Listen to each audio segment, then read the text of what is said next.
Espace TV, le 22h.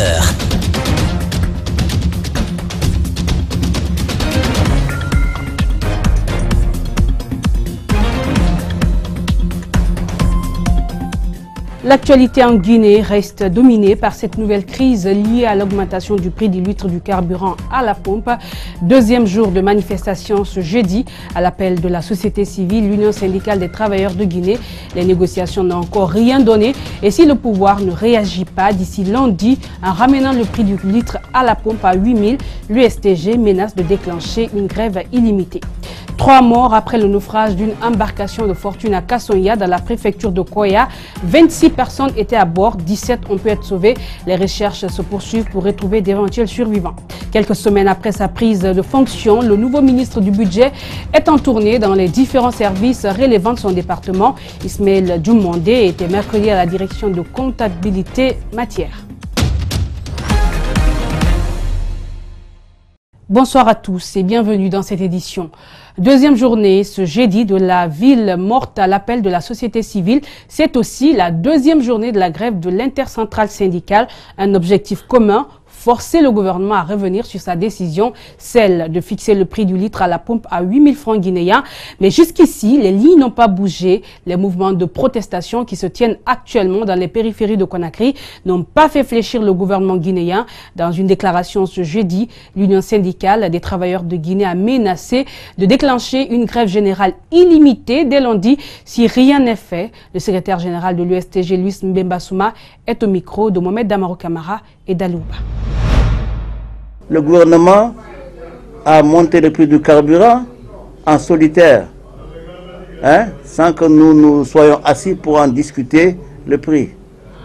Donc nous ne sommes pas d'accord, c'est-à-dire les travailleurs ne sont pas d'accord, et les travailleurs l'ont réclamé, et les travailleurs réclament à ce que le prix revienne à son prix d'origine, à savoir 8 000. Au cas où cela ne serait pas fait, que nous irions en grève. Nous avons déclenché une grève perlée de 3 jours d'abord. Nous avons laissé le temps au gouvernement de réfléchir. Au cas où rien n'adviendrait au 3e jour, nous déclenchons maintenant la vraie grève illimitée. Le syndicat libre des anciens chercheurs de Guinée-Sleg a de son côté fait une déclaration ce jeudi, déclaration dans laquelle son président Aboubacar Souma exprime sa préoccupation face à cette crise. Suivez.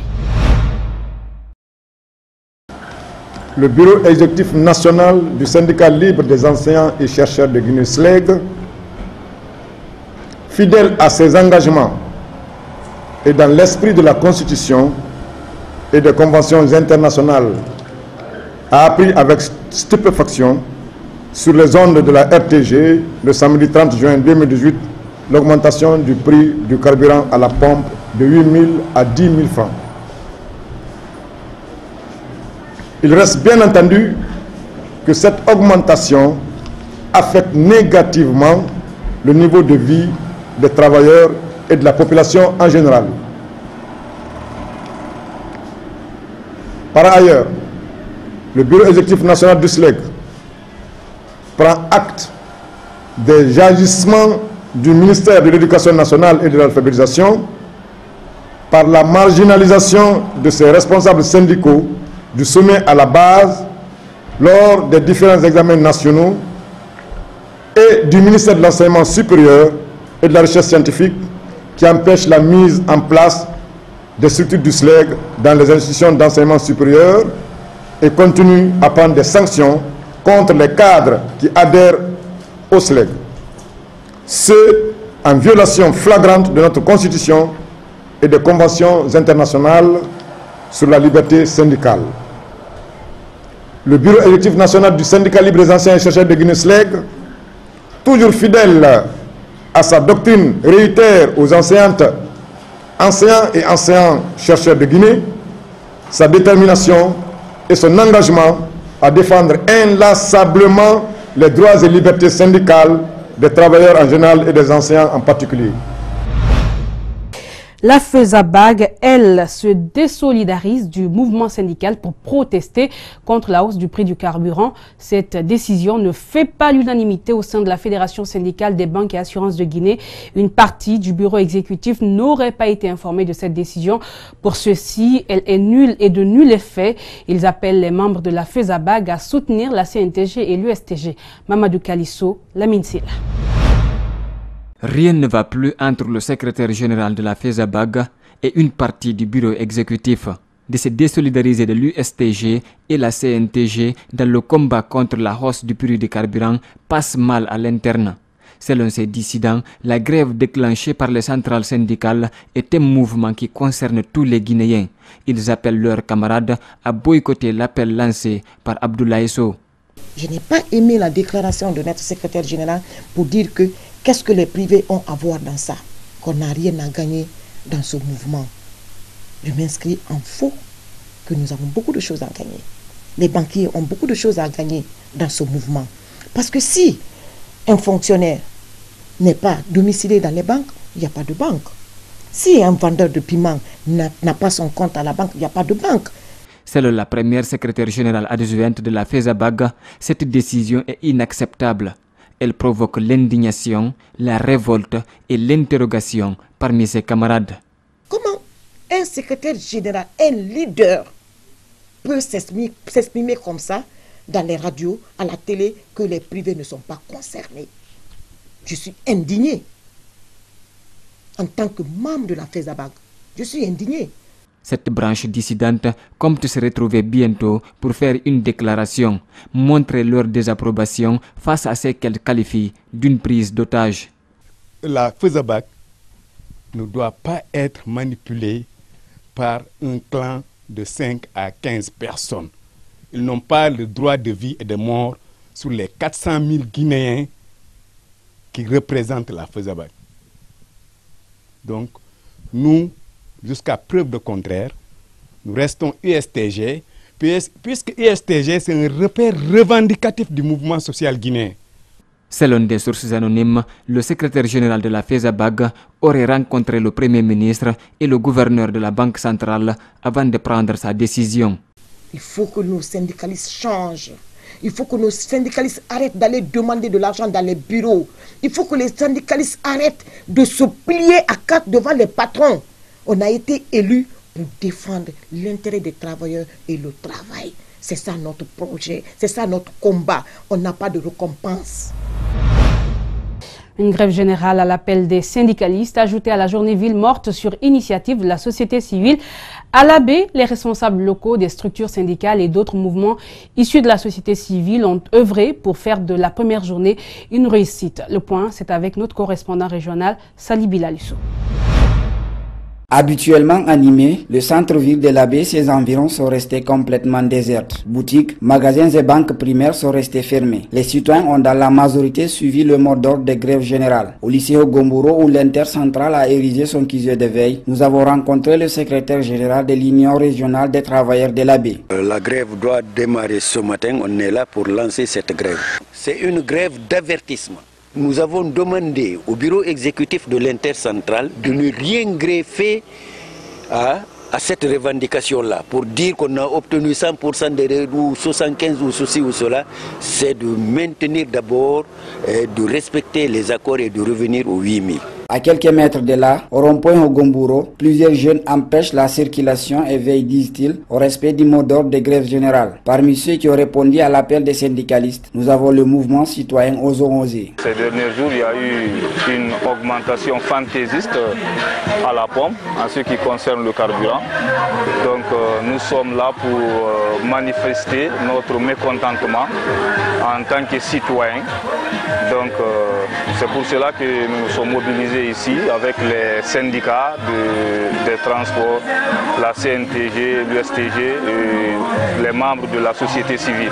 Nous avons bloqué la route pour qu'il n'y ait pas de circulation pour qu'il n'y ait pas de travail, parce que c'est un problème qui est national, ce n'est pas un problème particulier, ce n'est pas un problème individuel. Cette fois, la base locale de l'intercentrale est décidée. C'est pourquoi El Hadj Lamine Sangaré de l'Union régionale des travailleurs de la BCNTG met en garde les secrétaires nationaux contre une éventuelle volte-face injustifiée. Il ne faut pas qu'on se continue à se foutre des gens.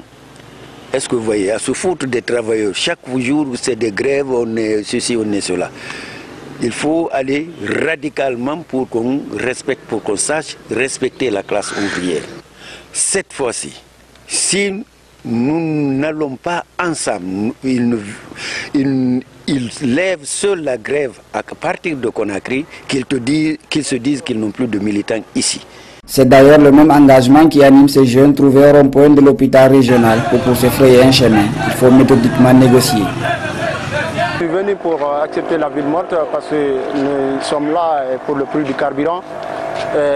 Donc le prix du carburant à la station, nous vendons à l'heure là, donc à 10 000 francs, le marché noir, nous achetons à 11 000. Il ne revient pas à 8 000 francs, on va essayer toujours de continuer la grève parce que ici c'est pour toutes les Guinéennes, ne sont pas pour une seule personne. Hormis les rares accrochages entre passants et grévistes au niveau des barrages érigés dans les différents carrefours du centre urbain de la baie, aucun incident n'a été signalé dans la matinée.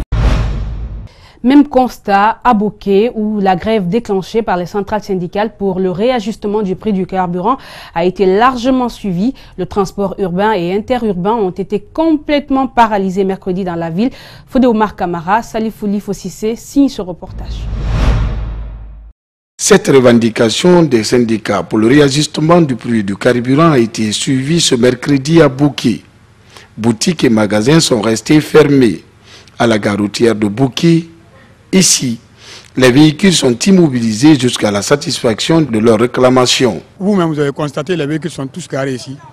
Il n'y a pas de rentrée ni de sortie. On a bloqué tout, jusqu'à la satisfaction de nos revendications. Nous exigeons au retour du carburant à 8 000 francs et l'enlèvement de tous les barrages sur les routes. La hausse des prix des produits pétroliers se répercute sur les denrées de première nécessité dans les marchés. Depuis 7 heures, cette dame en provenance de Kamsar pour Sangaridi est bloquée dans ce parc automobile de Yumbuya. Je viens de Kamsar, je suis rentré ici, on m'a dit que le véhicule ne sort pas. Le véhicule ne sort pas, ne rentrez pas. C'est pour cela qu'on est là. Au parti où? C'est à Sangaridi. Autre conséquence de cette grève, le transport urbain et interurbain connaît une augmentation sans précédent. Ce conducteur de bus Bouquet Conakry se dit inquiet de cette décision de l'État. Si le carburant est élevé, l'augmentation du prix, les gens, nous sommes obligés, nous les conducteurs, de faire une augmentation de taxes de transport. Pour au moins, parce que nous conduisons pour au moins subvenir à nos besoins. On ne peut pas conduire pour le carburant. Donc l'État n'a qu'à trouver une solution, au moins pour que ce problème soit résolu le plus vite possible. Dans la nuit du mardi à mercredi, aux environs de 3 heures du matin, les jeunes ont érigé des barrages, brûlant des pneus dans les lieux stratégiques du centre-ville de Bouquet. Et à noter qu'à Conakry, le mot reste suivi, même si on signale par endroits des actes de violence et d'agression sur des citoyens dans la circulation. La nuit dernière, notre confrère Tambazakar Limono a échappé à une agression de la part de jeunes qui détenaient des couteaux à Wanindara. Ils ont pu s'en sortir en y laissant argent et téléphone. Début d'une formation des acteurs de la société civile mercredi, une formation pour outiller les participants sur la redevabilité sociale collaborative, la prévention des conflits dans un État démocratique. L'objectif est de les associer dans la préservation de la paix et de la bonne gouvernance. Alseni Bari commente les images d'Aboubacar Dinkama. Cette initiative s'inscrit dans le cadre de la promotion de la bonne gouvernance et de l'état de droit en Guinée. Elle se concentre sur la redevabilité sociale collaborative. L'objectif est d'apprendre à ces acteurs de la société civile comment la responsabilité sociale peut contribuer à améliorer la prestation des services publics, tout en renforçant leurs compétences et leurs capacités dans la prévention des conflits et à la recherche de consensus. Là, on va déjà parler de la finalité de ce projet-là, qui est justement de faire un état des lieux des riches expériences qui ont eu lieu en Guinée sur ces thèmes de redevabilité sociale, prévention des conflits, construction des processus de paix. Et donc l'idée, je le disais, c'était en octobre de présenter, d'organiser une conférence nationale où toutes les parties prenantes, représentants du gouvernement, société civile, citoyens, seront invités pour discuter des résultats de ce projet de recherche-action. Telle est la première phase de ce projet et nous discuterons ensuite d'une potentielle phase 2. Une bonne collaboration entre États et activistes est nécessaire pour une cohabitation pacifique des Guinéens. Chaque parti a sa part à jouer. Dans une société démocratique, tous ceux qui ont une part de responsabilité, qu'elle soit politique ou sociale, doivent obéir au principe de redevabilité, de responsabilité. L'essentiel et c'est l'objectif de cet atelier, est d'outiller les différents acteurs sur le terrain de moyens intellectuels, de moyens techniques, pouvoir assurer et assumer ce principe qui s'impose à tous ceux qui ont quelque chose à dire ou à faire dans les sociétés démocratiques. Cette formation qui a débuté mercredi prendra fin ce jeudi. Je vous le disais dans les titres, un nouveau drame s'est produit en Guinée, une collision entre deux pirogues à Kassonia. Les 26 personnes qui se trouvaient à bord se sont retrouvées dans l'eau. Mercredi à Kassonia, dans la commune de Manéa, préfecture de Koya, 17 personnes ont pu être sauvées. Les recherches se poursuivent pour retrouver les autres. Nous apprenons que quelques victimes ont été repêchées sur les côtés de Lansanea. Les habitants de Kassonia manquent de pont depuis un peu plus d'un mois. Le calvaire est réel sur place. Jacques Lewa Leno, Mamadou Saliouba, Yakoba Traoré. Il a plu une bonne partie de la matinée. Et sous des gouttelettes d'eau qui tombent encore, les habitants de Kassonia observent avec impuissance leur pont. Il y a juste une heure, deux pirogues ont été à l'origine d'un sinistre. L'un des rescapés s'est fait entendre.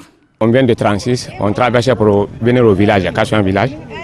On s'est embarqué dans un pirogue qui avait des moteurs hors bord.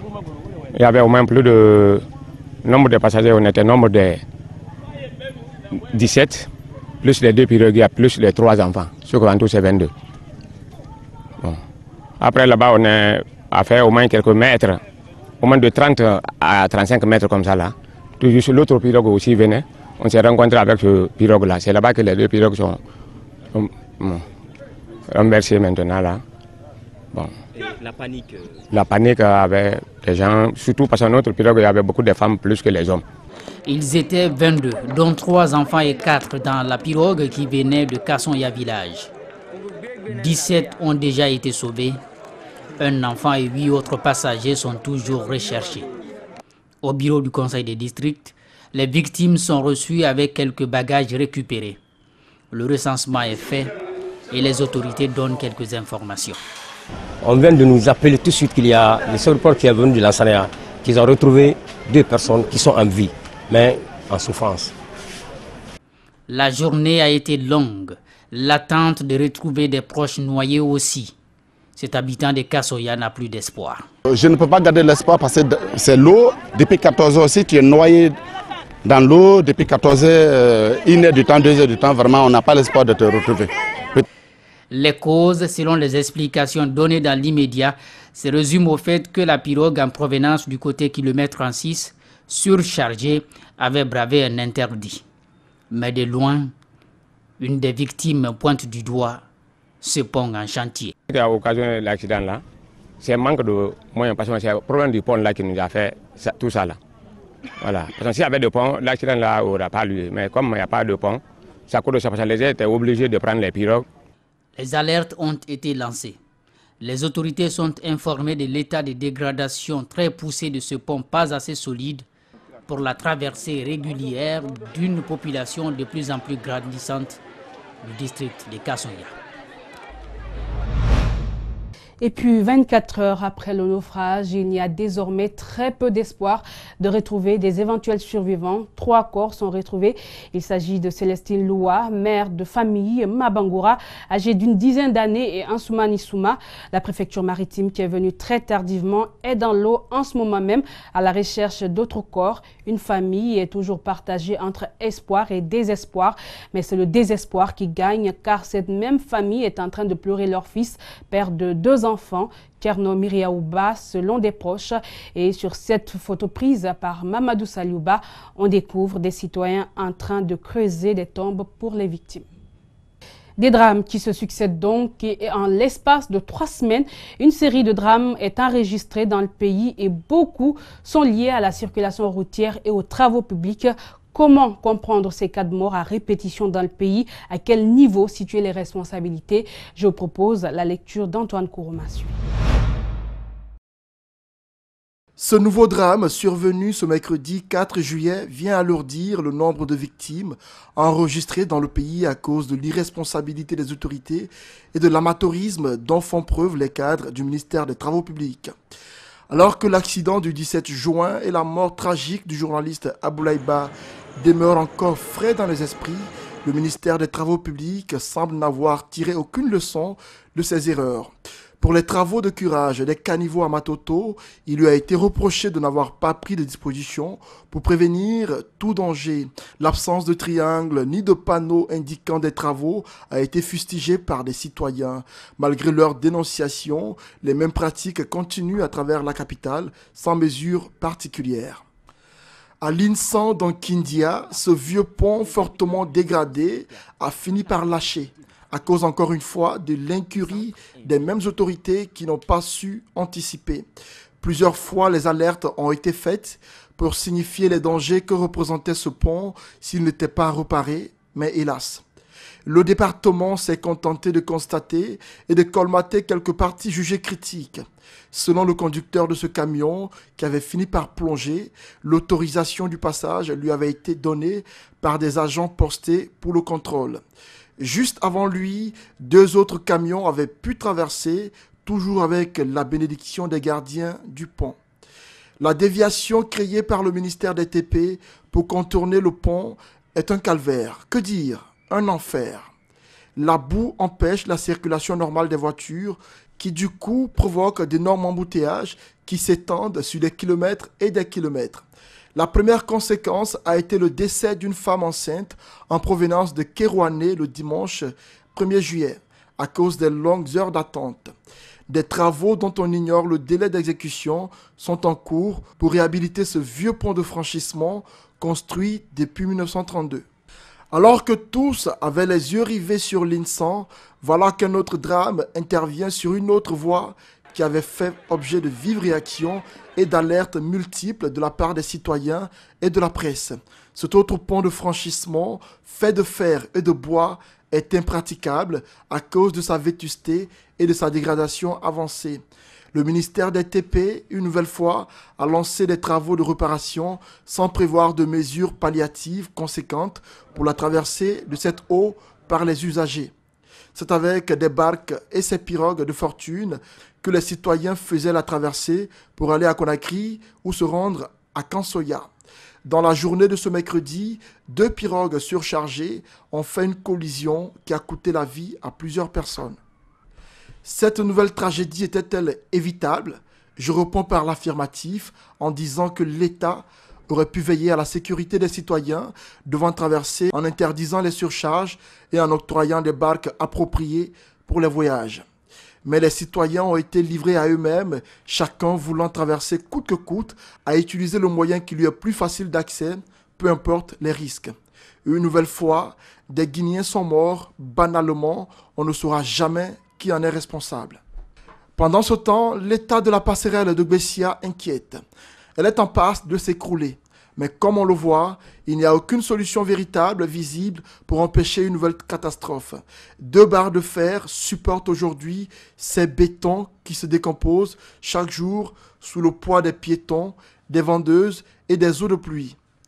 Les alertes ont été données, mais malheureusement, personne ne lèvera le moindre petit doigt pour éviter que le pire ne se produise à Gbessia, en plein cœur de la capitale guinéenne.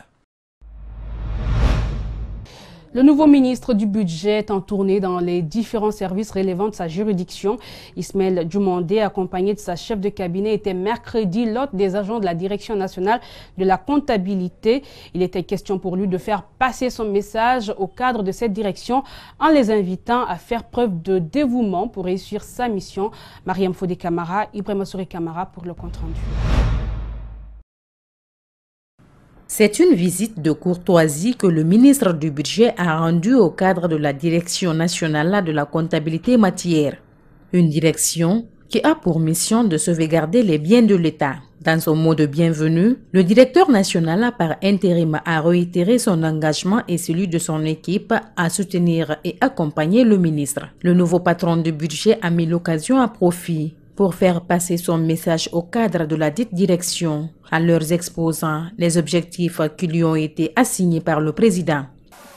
En me nommant à la tête de ce département, les objectifs qui m'ont été assignés par le président de la République consistent à qualifier la dépense, mobiliser les recettes et les sécuriser. Le pan que vous gérez, c'est la qualification de la dépense. Vous êtes en charge de sauvegarder le patrimoine de l'administration. Vous avez un rôle important pour qualifier notre dépense. Ismaël Dubaté insiste sur le respect de la hiérarchie pour le bon fonctionnement de l'administration. J'accorde une importance capitale au respect de la hiérarchie. Les normes administratives doivent être respectées. Il n'est pas dit que la hiérarchie a tout le temps raison. La hiérarchie n'a pas tout à fait raison. Mais il y a des normes et des procédures pour revendiquer quand la hiérarchie n'a pas raison. Sachez que tous les gens qui travaillent sont connus. Le jour qu'on a besoin de bons travailleurs, on vous prendra. On connaît. Ceux qui sont aussi fainéants, le jour où on dit qu'il faut écarter les fainéants, on les connaît aussi. On les met à l'heure. Le ministre du Budget est attendu dans les prochains jours à la Direction nationale des impôts. Deuxième réunion du cadre de concertation entre les acteurs de la finance inclusive en Guinée. Ils sont venus de toutes les régions du pays pour présenter leurs projets. Parmi les responsables invités, des personnes en situation de handicap. Au total, 7 projets ont retenu l'attention des partenaires. Le PNUD, principal partenaire financier, a tiré les leçons de cette journée. Mamadou Sadio et Ibrahima Souri Kamara. C'est un échange d'expériences très utile pour ces hommes et femmes venus de tout le pays. Chacun dans sa zone d'intervention a eu le temps d'exposer son projet aux partenaires financiers pour espérer attirer plus d'attention sur soi. Désormais, les discours doivent laisser la place aux actions concrètes. Et aujourd'hui, on a sur la table les différentes cibles pour lesquelles la plateforme a été mise en place, à savoir les jeunes, les femmes et les personnes vivant avec un handicap. L'idée étant d'être pratique, réaliste et pragmatique afin qu'à la fin des 6 mois de pilote, nous puissions véritablement avoir un plan triennal ou quinquennal. Le PNUD fait montre d'un air enthousiasme mesuré. Une idée de ce projet retient l'attention des partenaires. S'ils sont financés et exécutés, l'espoir suscité sera dans ce cas transformé en réalité.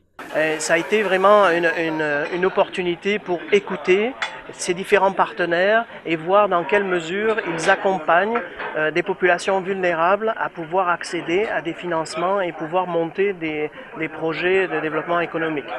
Et donc c'est la bonne nouvelle, ces idées de projets ont véritablement eu une réception très enthousiasmée des différents partenaires qui vont les accompagner pour rentrer plus en détail et vérifier la viabilité économique des projets, mais également l'impact sur les communautés et sur l'environnement.